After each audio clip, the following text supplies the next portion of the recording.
আপনি কি ভেবেছেন আপনার নামাজ দিয়ে আপনি জান্নাতে যাবেন? আপনি তাহাজ্জুদ গুজার, সেজদা দিতে দিতে কপালে দাগ ফেলেছেন, এটা আপনারা জান্নাতে নেবে না।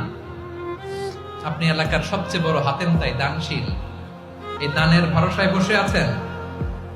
কুশ্চিত কালো ভাব।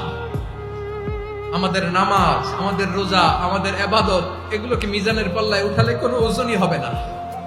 তবে আমাদের একটা কৌশল জানা আছে, আমরা আল্লাহর রহমতের ভিখারি। আমরা সেদিন আগেই গুনার স্বীকৃতি দিয়ে দেব।